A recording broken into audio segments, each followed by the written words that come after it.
भारत वैश्विक मंच पर पाकिस्तान से सीधा लोहा ले रहा है। भारत का संदेश पूरी दुनिया में पहुंचाने के लिए बहुपक्षीय प्रतिनिधिमंडल विदेश जा रहा है। भारत की मल्टी पार्टी डेलीगेशंस कई सारे देशों में पहुंच चुकी हैं और लगातार भारत का जो मैसेज है दुनिया के लिए वो पहुंचा रही हैं। मैं इस वक्त बहरीन में हूं। यहाँ मल्टी पार्टी डेलीगेशंस की कई सारी मीटिंग्स हुई और इसके बाद कुवैत, सऊदी जैसे देश जो मुस्लिम वर्ल्ड में खासे इंपॉर्टेंट देश है, उनमें जाके भारत की बात जो है वो ये डेलीगेशन करेगा। भारत का मुख्य मकसद ये समझना है कि दुनिया इस मुद्दे को कैसे देखती है, खासकर पहलगाम हमले और ऑपरेशन सिंदूर के रूप में उसके जवाब के बाद। भारत दुनिया को बताना चाहता है कि ये दो देशों की लड़ाई नहीं, बल्कि वैश्विक आतंकवाद का मुद्दा है। दरअसल कुछ मुस्लिम देश आईएसआईएस की विचारधारा के समर्थक हैं, जबकि भारत आतंकवाद का पुरजोर विरोध कर रहा है।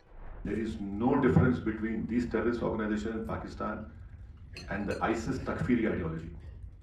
This we must remember. This is a menace to the whole humankind, and we have to put an end to it because they have used religion to justify killing of people, and the whole world knows that Islam has condemned terrorism. Quran has categorically stated that killing of one innocent person. The Quran has not said killing of one innocent Muslim. It says killing of one innocent person is like killing of whole humankind. Bharat मुस्लिम देशों को ये समझाने की कोशिश कर रहा है कि पाकिस्तान बेशक मुस्लिम बहुल देश है, लेकिन सिर्फ इसलिए उसे भारत के खिलाफ हरकतों के मामले में बख्शा नहीं जा सकता। भारत का प्रतिनिधिमंडल मुस्लिम देशों की सरकार और राजनीति में प्रभावशाली लोगों से मिल रहा है और इन देशों के थिंक टैंक से बातचीत कर रहा है। सदस्य इन देशों में रहने वाले भारतीयों से भी बात कर रहे हैं ताकि आतंकवाद के खिलाफ एक राय बनाई जा सके। The Prime Minister has made it very clear. We will have talks only on two issues because they have been illegally occupying. You know, when we got independent, the different parts went to different countries, Pakistan, India, and the British put up a system. By that system, Jammu and Kashmir signed and came to us, and Pakistan illegally occupied. And we've been having talks ever since, and war, and talk, and war, and terrorist attacks.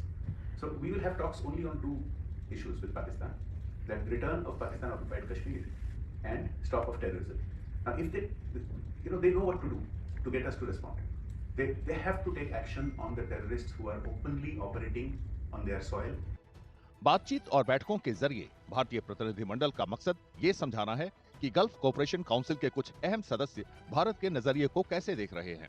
Bharat का संदेश बिल्कुल साफ है कि वो शांति का पक्षधर तो है, लेकिन आतंकवाद को बिल्कुल बर्दाश्त नहीं करेगा।